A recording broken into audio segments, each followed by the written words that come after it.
Hey, and welcome into my channel. My name is Chad, and I talk specifically about Chiefs news and other NFL news.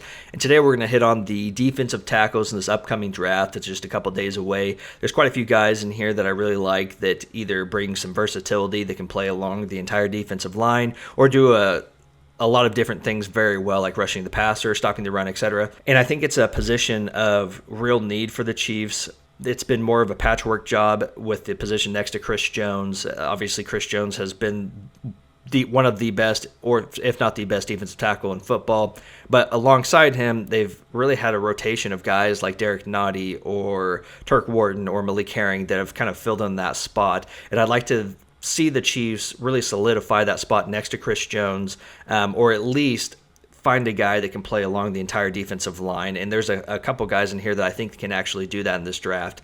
Then before we get started, I'd like to ask you to please leave a like so I can reach more Chiefs fans like yourself, and also subscribe because I'll be coming up with some more videos here up in the upcoming draft. Obviously, we're going to be focusing on that here in the short term, and then also in the future, I'll be coming out with some more videos as well. So let's kick it off with a couple of guys that are going to be first-round picks. I don't believe either of them are going to be there at 32 for the Chiefs to actually draft. They're going to have to most likely trade up to get one of these guys. And this first guy, Byron Murphy, is, in my opinion, the best defensive tackle in the entire draft. And I think he will be the first tackle taken in this draft, but there's a possibility that the next guy that we're going to talk about could be drafted before him, which may push him down into the late teens, early 20s or so, which could give the Chiefs the ability to actually use their draft capital to trade up, kind of like they did with Trent McDuffie, to target him and select him with their pick in the first round. Now, he's a great overall player. He's really good against the run, really good against the pass. And the one thing that I always was looking for when I was reviewing these defensive line prospects was, were they using good technique, and were they just instead using their kind of God-given abilities to get to the quarterback or get to the running back, depending on what type of play it was. And Byron Murphy was a guy that not only did he use his athletic ability to impact plays, but he incorporated good technique also to make those plays. Like, for example, against the pass, what you look for is, if you're going to attack an offensive lineman, you have to attack their edges, meaning kind of their shoulders. That way you can kind of turn them away from facing you and towards the line of scrimmage, and it makes it easier to manipulate them into where you want them to go. That way you can shed their block and actually get past them to get to the quarterback. And then also against the run, you kind of do the opposite, where you stand them up straight. You use a stiff arm to get a hold of them and keep them away from your jersey, and then you keep your eyes in the backfield to see where the running back is going to go, and then you use that leverage and their stiffness to be able to throw them to the side or shed their block to make the play on the running back. And that's something that Byron Murphy just was really good at. I didn't really see many bad snaps at all when I was watching him play, and he's, in my opinion, going to be one of the more surefire guys in this draft. And the nice thing too is he could play a 3-4 defensive end. He can play anywhere along the interior of the defensive line, and he's just going to be a great solid pick wherever he's going to go. This next guy is going to be the other first-round pick that's going to be taken in this draft. He's also somebody that the Chiefs are going to have to trade up for. I think that Byron Murphy is going to be the first pick, and then Jerzon Newton will be somebody that kind of floats around in the early 20s, I would say, and that gives the Chiefs the ability to actually trade up and target him. He also goes by the name Johnny Newton, and he's probably the best pass rusher at the defensive tackle position in the draft. He reminds me a little bit of Chris Jones in the sense that not only does he do a great job of rushing the passer from the interior of the defensive line, but he also kicks out on obvious passing downs to the edge and rushes the passer from there as well, just like Chris Jones does. He's also very gifted physically, but he does implement very good technique as well. He has really good hands and does a great job of shedding blockers. He also has a really good motor. Sometimes he'll kind of get stuck on an offensive lineman, but he doesn't give up on a play, and he'll end up with a sack just because he never gave up on a play and just continued to try to get to the quarterback, which is a very positive trade. That's one reason why they drafted a guy like George Karlaftis a couple years ago as well. Now, against the run, he's also very solid. I think his pass rushing ability kind of overshadows how good he is also against the run. He does a great job with technique. He'll, like I said, use that kind of stiff arm to stand up the offensive lineman that he's going against and get them stiff, and then has his eyes in the backfield waiting for the running back to see where he's going to go, easily sheds the block, then makes a play on the running back. He's just an overall really good player. Every once in a while, you'll see his technique lack a bit, and then he won't really make a play on the running back or the quarterback, but I think that's something that can be worked on. I don't think he's a project by any means, but I think he would do really well in the Chiefs organization. He could really benefit from someone like Joe Cullen that can help refine his pass rushing ability and also his run stopping ability as well. So I think he's a great fit for the Kansas City Chiefs. He's really versatile. He can go inside out. And I think you could sit him right next to Chris Jones, and he would instantly be able to get to the quarterback. I could see him with a few sacks right away. And at worst, he's a versatile defensive lineman that can go all around the defensive line and be a good rotational piece. I think that's the absolute worst that could happen. You don't really want that with a first-round pick, especially that you traded up for, but his floor is very high in my opinion. So this next guy is really interesting, Darius Robinson out of Missouri. He's mostly a defensive end, but he's such a large player. He has played along the interior of the defensive line. He kind of reminds me a little bit of a Charles Omenihu sort of type. He is about 290 pounds, and if you look at his picture, I mean, he is pure muscle. There's not an ounce of fat on the guy. So he will fit kind of what the Chiefs really like. They like a versatile player, and they really like those bigger defensive ends, which is obviously what he is, especially being 6'5". He's just a monster of a defensive end, just kind of like a real freak athlete. He's not super fast, but he's quick enough to be able to actually close the gap and get to the quarterback when he is rushing the passer. He kind of has a weird little like waddle to the way he runs, which I think kind of slows him down a little bit. But the one thing that I'm really impressed with him when I watch him is he's a very instinctive player, and he's very disciplined. He knows what is behind him defensive-wise and what he's allowed to do, and he is not fooled easily. There are so many circumstances where I have watched tape on him, and I was so impressed by him either completely being as patient as possible and waiting to the very last second to see if, say, it's a delayed handoff or if it's a QB keep, and he sits there and he really makes the correct decision and is patient and watches and see who's actually going to have the ball. Or like in certain circumstances, he knows that, okay, there's a guy behind me, and I know that if that I have a clear path to actually rush the passer right now, so I'm going to take that opportunity and go and get a sack. So he's a very instinctive and disciplined player, and the fact that he's so big, and the Chiefs love the big defensive end like that can also move inside, he's really a good fit for their scheme and how they like to use players like him. So it would not surprise me if he was drafted at the very end of the first round, or if the Chiefs trade out of the first round pick and go into the high second. I could see him being taken there as well. Braden Fisk up next really helped his stock with the combine. He ran the fastest 40-yard dash, actually, of any of the defensive interior linemen. Very big guy. He mostly, though, just played kind of a nose tackle. He played a lot of that zero technique where that's you line up directly on top of the center. So he's not super versatile in the sense that some of these other guys have been, but he's really, really good at what he does. He's a guy that could easily fit in right next to Chris Jones and not only rush the passer, but also help stop the run. The biggest thing about him is he's really good at getting off the ball quickly, and he does a good job of setting up the move that he's trying to do to shed the block. He's very good with his hands as well. Now, he played 4 years at Western Michigan before transferring to Florida State for his fifth year, and he's going to be a little bit older at the age of 24, which is going to hurt his draft stock a bit. So it's good that he ran that fast 40 at the combine, but he did a really good job in that final year in his college football career at Florida State. And it's probably a really good choice to move on to Florida State after having a pretty good career at Western Michigan. But he's projected to be a second-round pick. I could definitely see him being there for the Chiefs at the end of the second round. I think a lot of people are really high on him specifically because of how fast he ran at the 40, but I don't think teams are going to be super fooled by that. I definitely think he could be a second-round pick, but he could also even fall into the third round. It would not surprise me if that happened, mostly because of his age and the fact that he played 4 years at Western Michigan, and this is kind of his only real season at a big program like FSU. But it obviously helped his stock quite a bit because he had a great season, and I think he'll be a second-round pick, and he'll be a good choice for the Chiefs to draft at the end of the second round. They may have to trade up a little bit to get him. He's a really odd player to pinpoint exactly where he's going to go. I've seen people put him at the very end of the first round going to the Chiefs, but I don't believe that's going to happen. I could see him second to third round easily as well. So he's a good option for the Chiefs, not super versatile, but he could fit in right away right next to Chris Jones, and that's probably what you'll see with him if he does get drafted by Kansas City.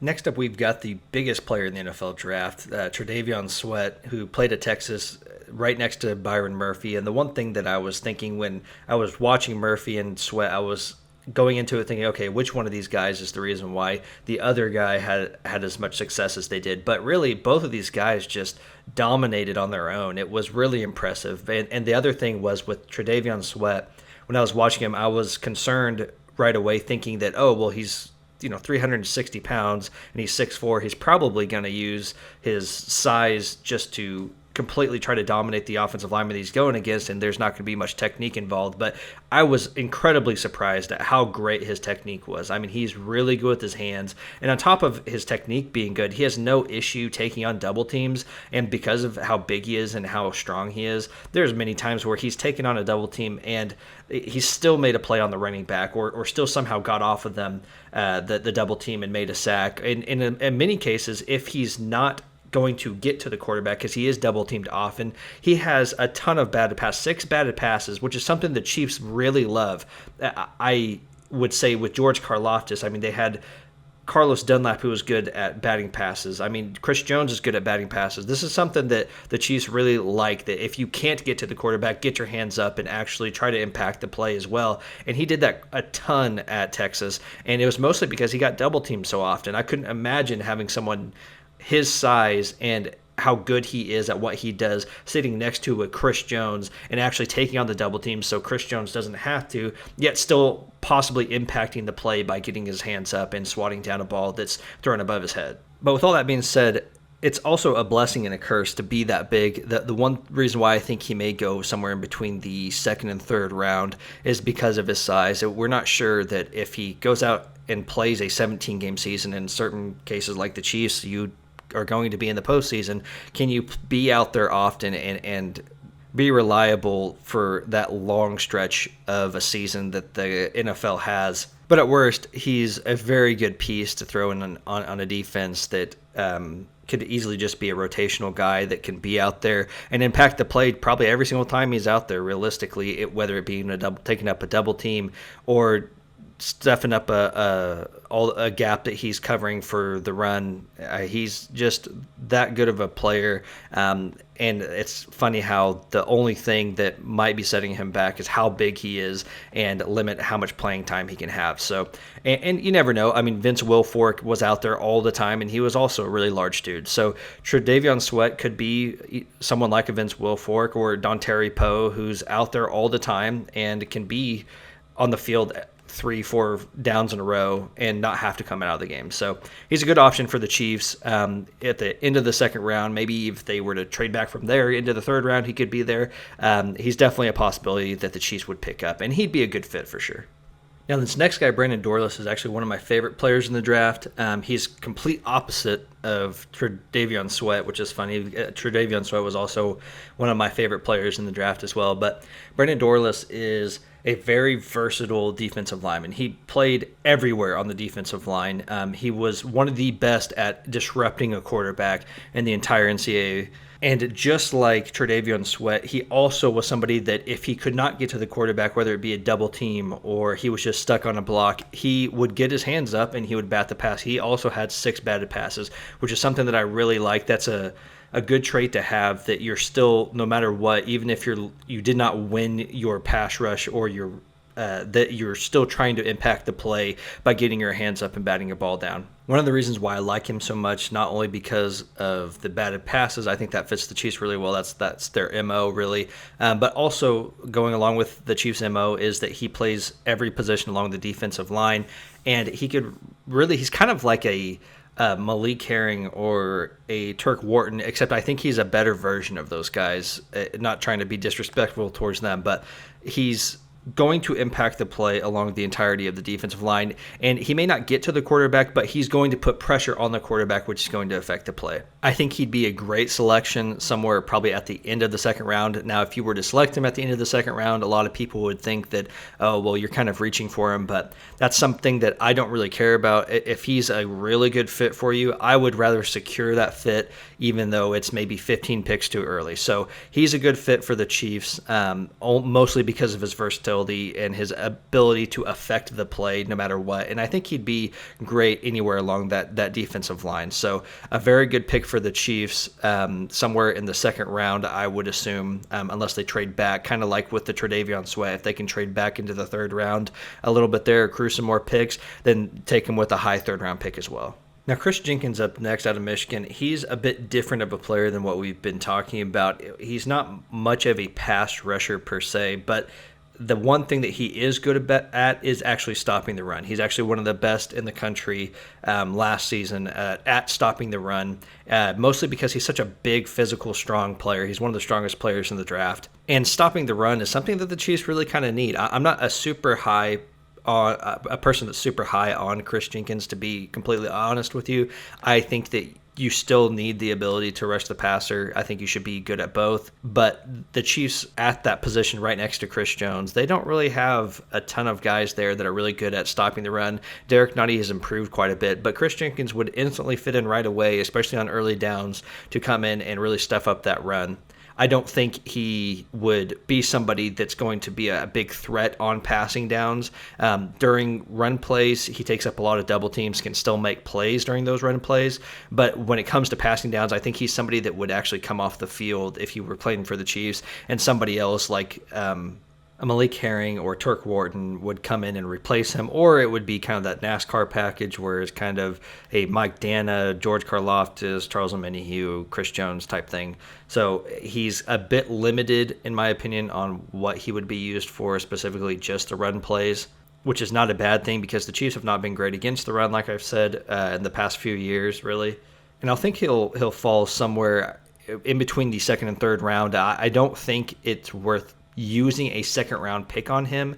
But if you can trade back further into the third round, I think he could be there. And I think he's worth taking somewhere in the third round. I could also see him possibly sneaking down into the fourth round, not because there's something wrong with them, but I think because teams value the pass rush from the interior so much nowadays that I think the fact that he's not super good at it might limit him with his playing time in the NFL. And if you can't be on the field a ton, is a team going to be willing to spend a day two pick on you when there's someone like a Tre'Davion Sweat or Brandon Dorless or maybe a Darius Robinson, someone like that can do the same thing sort of that you can do, but also can do more, like rushing the passer. Next up, we've got Dwayne Carter from Duke. Now, this isn't a super athletically gifted guy. He's really strong upper body, but he doesn't have anything that really kind of stands out and from everybody else. The main thing is he's got a really high floor. At worst, he's going to be a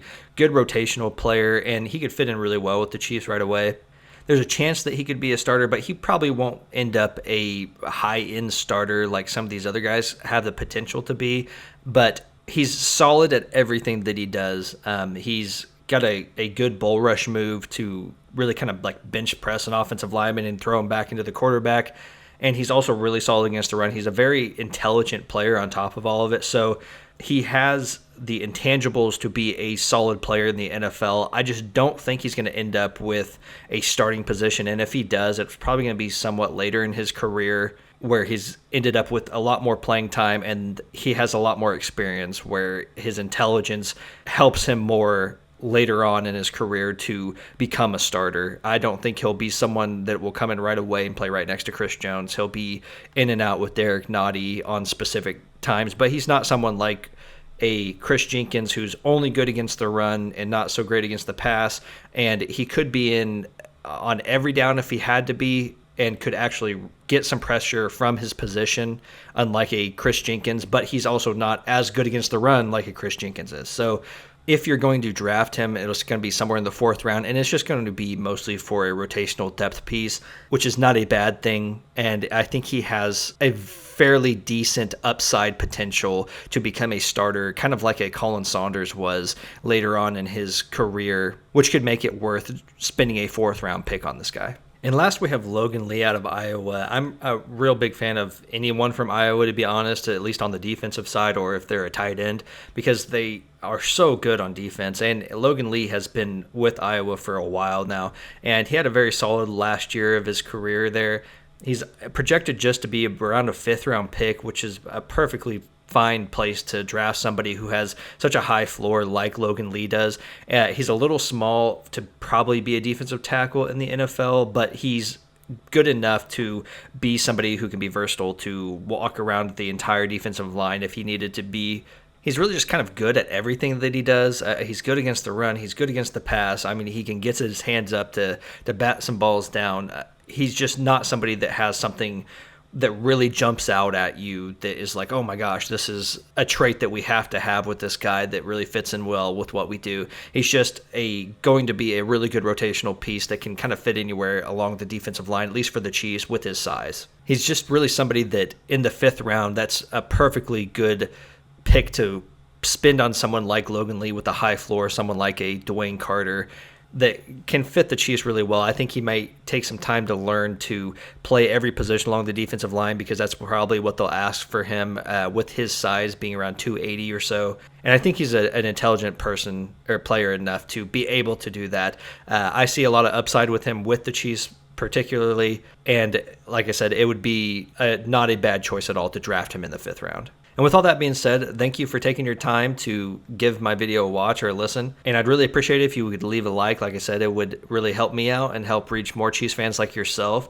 And I'd like to hear your input on which of these guys do you think the Chiefs should go after, or if there was somebody that maybe I left off that you really like also. And where do you think the Chiefs are actually going to draft a defensive tackle somewhere in this draft? Or do you think that maybe that's a position of need that they don't have, that they don't need at all, and that they should just bypass it completely and maybe focus somewhere else on the draft? I'd like to hear your input. Again, thank you for watching, and you have a great day, and go Chiefs.